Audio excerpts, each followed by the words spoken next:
Okay, in this video, we're looking at finding the normal force for objects that aren't on a normal surface. So that's what our objective is. So in elevators, we have to agree that the acceleration of gravity is always down. In the past, I've said that you get to choose, but not for elevators. We want to use the same reference system so we know that we're all talking about the same thing. So if the elevator is accelerating up, then the elevator floor is actually going to be supporting more. If you think about it, when you go up, you feel like you weigh more. So the floor is actually supporting more weight as you accelerate up. And similarly, when you go down, that's when you feel like you're lighter, and the floor is not supporting as much weight. And so the normal force is actually less. The difference between the weight can be determined using the equation net force is equal to mass times acceleration.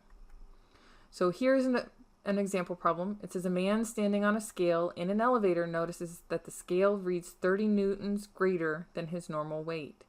Which type of movement of the elevator could cause this greater than normal reading? So the 30 newtons greater, this is a net force.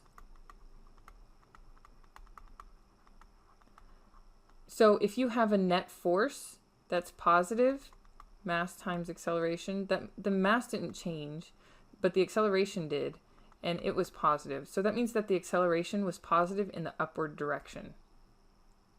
So that was A. So it can't be that it's moving upward at a constant speed or down at a constant speed. Constant speed means there's no acceleration. So it cannot be either of those options. Then we have a student is standing in an elevator that is accelerating downward. Where is it? Is. The force that the student exerts on the floor of the elevator must be what?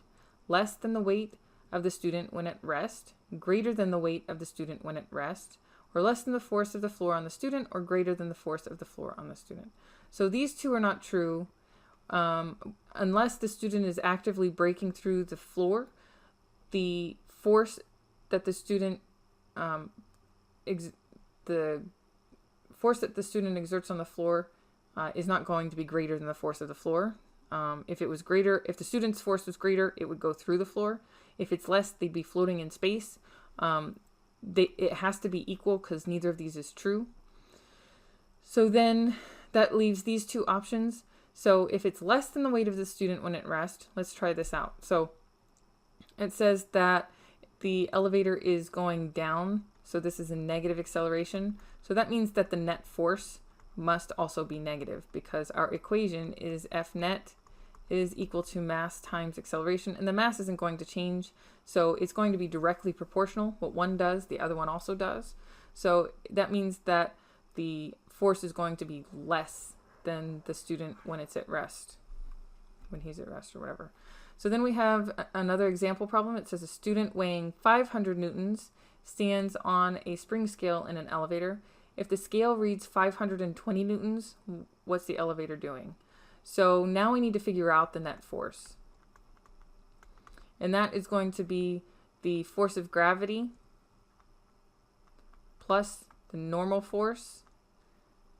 The force of gravity is negative. So this is minus 500 newtons plus the normal force of 520 newtons. So the normal force, the scale reads the normal force.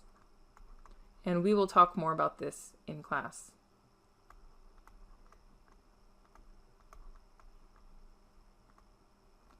So this is equal to 20 newtons. So this is a positive acceleration. So that means that we have a positive net force.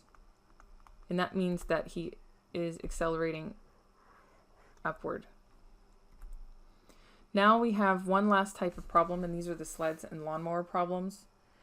And what we're going to be doing is we have to break these into components, and we have to figure out the net force on this thing. And so this says that it has a constant velocity. That means that there can be no acceleration. So that means we have to figure out what what all the forces are, and then balance the force, and that's probably the force of friction. See if there's any other missing forces. So in this case, we want the Y and the X right here. We can think of this as like pulling something by a handle, so a wagon or something like that.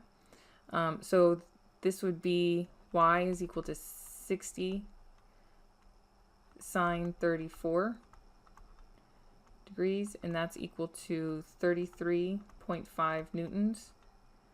The X is equal to 60 cosine 34, and that's equal to 49.7 newtons. The force due to gravity is straight down, and it's just mass times g, and we can approximate this as 5 kilograms times 10 meters per second squared, so it's equal to 50 newtons. And then the normal force is going to be the force of gravity minus the force up. So then it's 50 minus the 33.5. So this is equal to the force up. And this we get as like 16.5 newtons, I believe, something like that. And so then we just need to figure out what it is in the x direction. So in the x direction, it's just this right here, 49.7 newtons, but we know that the net force in the x direction is equal to 0. So that means we have a force of friction plus the force in the x direction.